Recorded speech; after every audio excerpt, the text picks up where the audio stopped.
Hai, gue Joe aka Sasuke dan di video ini gue mau mengawali dengan sebuah curhatan. Kalian pernah gak sih nangis nonton anime? Buat yang cowok ya. Kalau kalian gak pernah, congrats, you're fucking strong.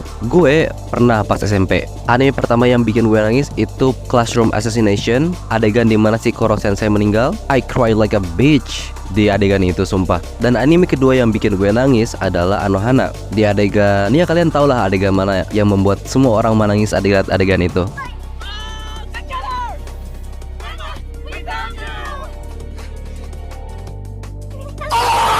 Nah, setelah nonton Anohana, gue itu membuat sebuah janji dan bertekad kalau misalnya fuck this shit, gue gak bakal nangis nonton anime. Ini adalah sesuatu yang lemah. Aku Sigma, aku tidak boleh menangis. Aku adalah pria. Dan ya benar, abis dari sana gue jarang banget dan sama sekali gak pernah nangis nonton anime lagi. Sampai gue kerja, SMA, sampai sekarang intinya. Sampai kemarin pas gue nonton Dandadan episode 7. Guys, gue mengingkari janji gue anjir.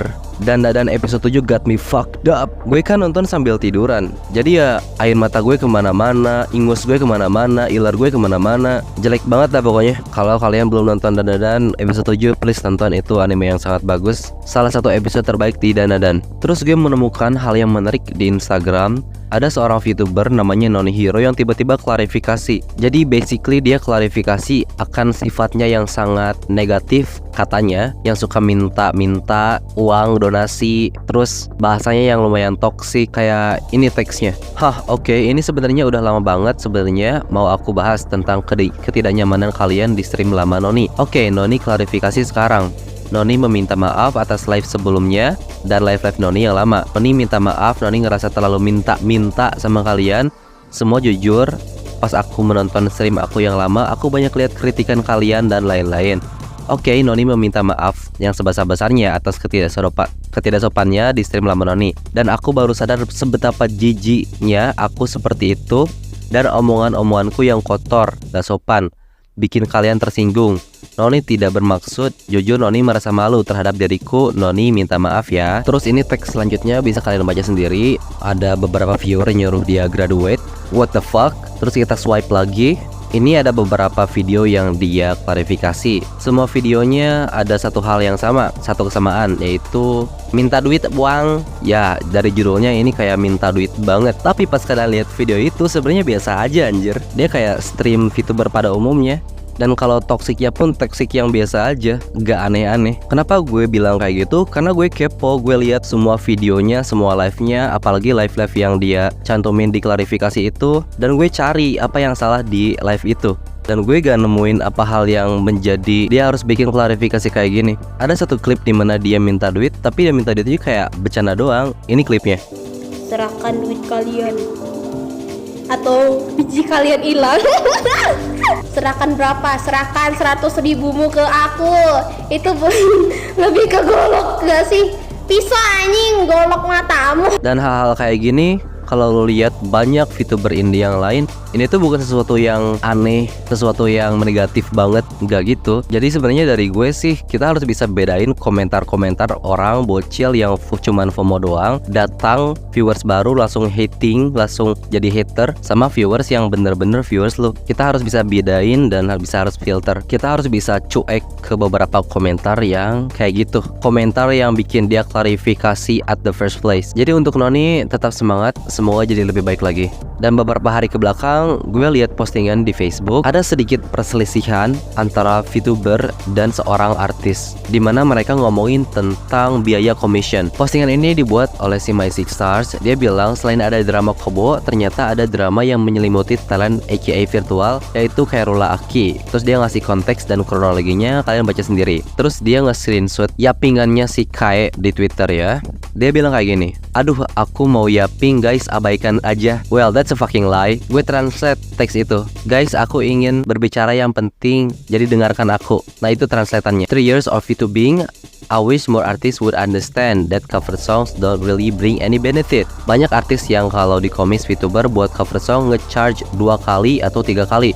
terutama kalau VTuber agensi ada yang kena charge tambahan for being in agency. Terus dia ngasih tahu kalau misalnya covers itu gak bisa dimonet, malah orang yang dapat keuntungan dari covers itu orang yang bikin lagu aslinya. Terus di sini kita bisa lihat kalau misalnya cover song itu buang-buang uang, pakai caps lock semuanya. Duitnya bisa sampai 2-5 jutaan yang keluar. Terus kalian bisa lihat tweet-tweet selanjutnya yang ditulis si Kae tentang keluhan kenapa kalau gue masuk di suatu agensi fee-nya bakal naik 3 atau 4 kali lipat. Nah, setelah Kae yapping dan berkeluh kesah tentang harga commission ini, pasti dong orang-orang apalagi artis pada notice. Dan salah satu artis yang notice tentang yappingan si Kae adalah Ahi. Dia nge-tweet kayak gini, harga komis di Indo masih underpriced banget, tapi tetap pada protes kalau ada biaya tambahan. Udah dibilangin berkali-kali, artwork bukan kebutuhan primer, gak beli gak mati, termasuk luxury produk karena bagian dari hobi. Kalau emang gak bisa afford, gak usah dipaksain, mental gambar doang kok mahal.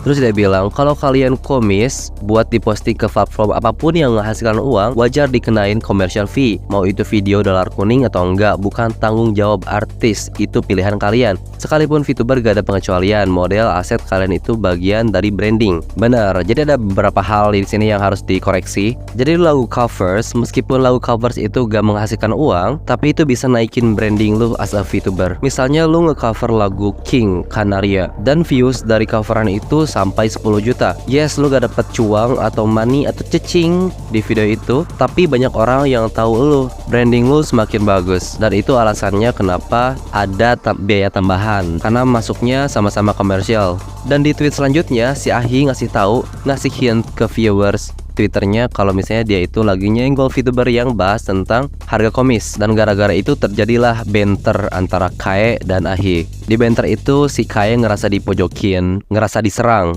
Habis itu Ahi yapping bahasa Inggris disertakan dengan sumbernya untuk membuat semua argumennya valid anjir. Ini kayak bikin skripsi anjir pakai sumber. Tapi inti yang diutarakan si Ahi adalah kalau artis itu justified masang harga mereka sendiri. Lu gak bisa ngatur, take it or leave it. Kalau misalnya harga ini kemahalan buat lu, ya udah cari yang lain. Itulah intinya. Gue sebagai orang yang lihat perdebatan ini agak gimana ya, gue rada simpati sebenarnya ke si Kae ini, karena dia itu mengutarakan perasaannya gitu, berkeluh kesah kalau misalnya yo ini harganya rada kemahalan, mana cover gak ngehasilin duit, bla bla bla bla bla bla. Tapi orang lain nganggapnya dia kayak menyerang komunitas artis. Dilihat dari postingan si Ahi yang super defensif. Guys, jujur gue gak familiar tentang dunia perkomisionan ini. Gue gak tahu kalau misalnya komisi di Indonesia itu underpriced. Tapi untuk underpriced sendiri pun sebenarnya lihat dari benchmarknya dulu. Kalau misalnya tolak ukurnya harga-harga komisi di luar negeri ya beda lah anjir. Dan sebenarnya gue gak punya pendapat yang terlalu gimana-gimana gitu tentang hal ini. Oleh karena itu gue buka komentar Facebook, siapa tahu ada orang-orang yang lebih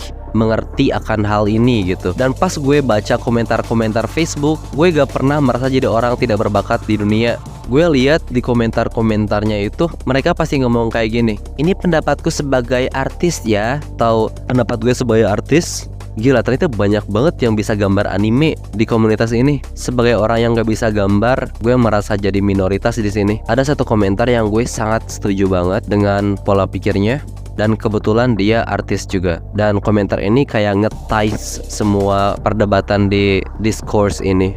Namanya Putra Yoga. Dia bilang kayak gini, gue sebagai artis gambar ya, jeleknya lokalan emang banyak, gak semuanya. Yang ngambil kesempatan sih biasanya pada naikin 2 atau 3 kali harga. Wak-wak, apalagi agensian besar. Tapi emang bener kalau emang kebutuhannya itu komersil, harga komersil memang 2 kali harga normal. Karena ya udah lu boleh pakai gambar gue buat dijadiin duit. Misal mau dipakai gantungan kunci, desain sablon, buat jualan merch, tapi bisa dirunding sebenarnya kalau memang lu gak buat komersil dan harganya bisa normal. Cuman kayaknya tuh artisnya udah ada standar yang gak bisa diganggu.